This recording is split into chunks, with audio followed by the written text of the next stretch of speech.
ornamento tem como resultado a diminuição do tempo de trabalho e um aumento de rendimento.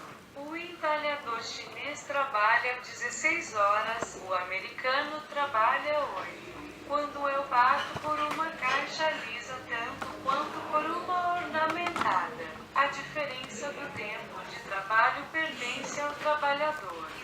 Ornamento é força de trabalho desperdiçado e assim saúde desperdiçada, mas hoje também significa material desperdiçado e ambos significam capital desperdiçado.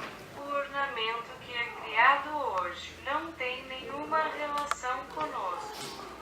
Não tem de modo nenhum uma relação humana, nenhuma relação com a ordem mundial. Não é suscetível ao desenvolvimento.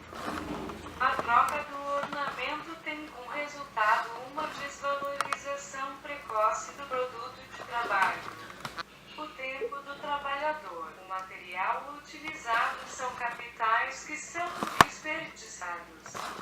Lowe's estabeleceu uma frase: a forma de um objeto dura tanto, isso quer dizer, ela é tão suportável tanto quanto o objeto dura fisicamente. O trabalho sofre, porque ninguém é disposto a pagar seu valor verdadeiro. Henri van der Velde, 1963 a 1957, iniciou sua carreira como pintor, mas por volta de 1893 voltou-se para a arquitetura e artesanato. Foi convidado para se juntar ao grupo Levin em Bruxelas. Desde 1890, inspirado pelo movimento Artes e Ofícios, projetou móveis e objetos no Jeune Style. Os seus interiores foram usados por famosos centros comerciais parisienses, como House of Art Nouveau e La Maison Moderne. Em 1906, tornou-se diretor da Escola de Artes e Ofícios em Weimar, que mais tarde tornou-se a Bauhaus. Em 1907, ele contribuiu para a criação da Deutsche Werkbund. Van der Velde insistia no processo intelectual de transformar a natureza em ornamento. O ornamento, segundo ele, deve ser estrutural e dinamográfico. A menor associação naturalista ameaçaria os valores eternos do ornamento. Em decorrência da concepção ornamental e sintética das artes, Van der Velde elaboraria sua definição de ornamento moderno, cujas premissas já indicariam um embrião do design funcional da modernidade do século XX.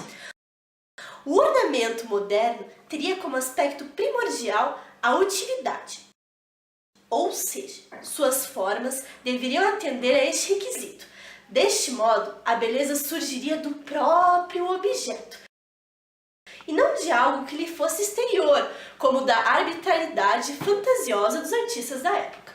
A grande escrivaninha de Van der Velde é impressionante em seu radicalismo e nitidez. Limpa e funcional em termos gerais, apesar de suas opulentas curvas Art Nouveau. Charles Mackintosh nasceu em Glasgow, na Escócia, em 1868.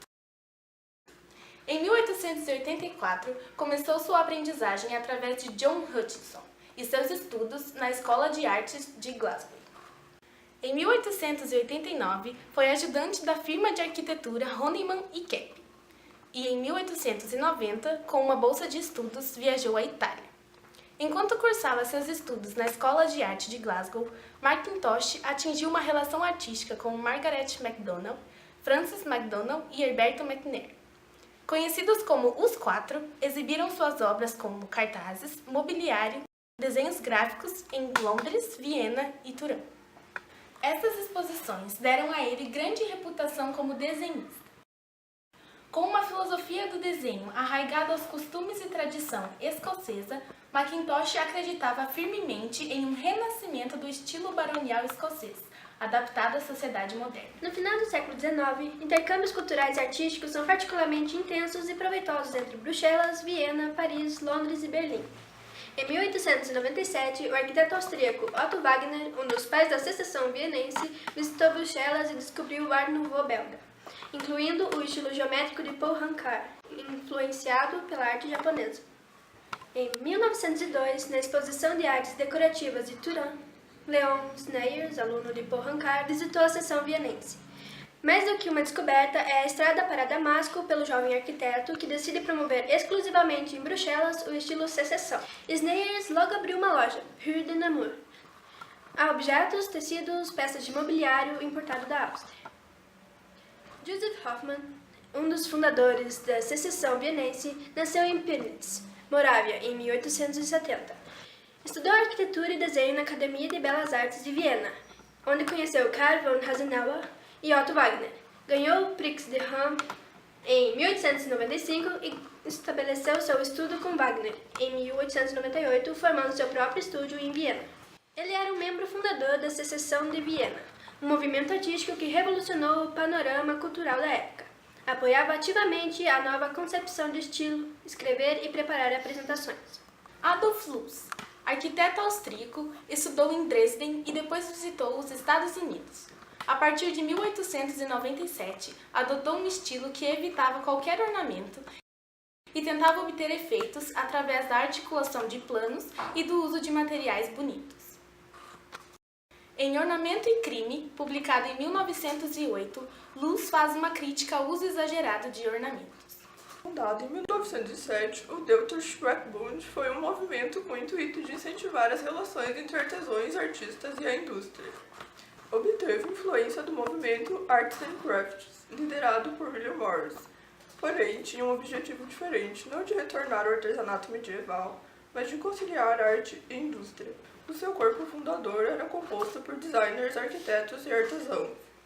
Mas os nomes mais importantes desse movimento foram Peter Behrens, Hermann Muthesius e Henry van der Velde. Duas correntes de pensamento predominaram. 1. A padronização industrial e a tipificação dos produtos. 2. A busca da individualidade artística. Essa divergência foi crescendo e gerou um debate entre alguns participantes, como Muthesius, que defendia a estandardização, e Van der Velde, que defendia o individualismo. Essa discussão quase rompeu com o movimento. Um marco muito importante na história do Deutscher Werkbund foi a Exposição de Colônia em 1914. Foram apresentados modelos de prédios industriais, interiores modernos e objetos. O teatro foi construído exclusivamente para a exposição, que mais tarde deu origem à tradicional feira. Apesar de interrompida por causa da guerra, a exposição foi um sucesso, porém ela marcou uma ruptura no movimento entre os funcionalistas e os individualistas.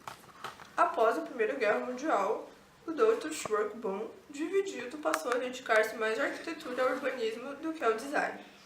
Porém, deixou como legado a influência da formação de artistas que gerou posteriormente a fundação da Bauhaus.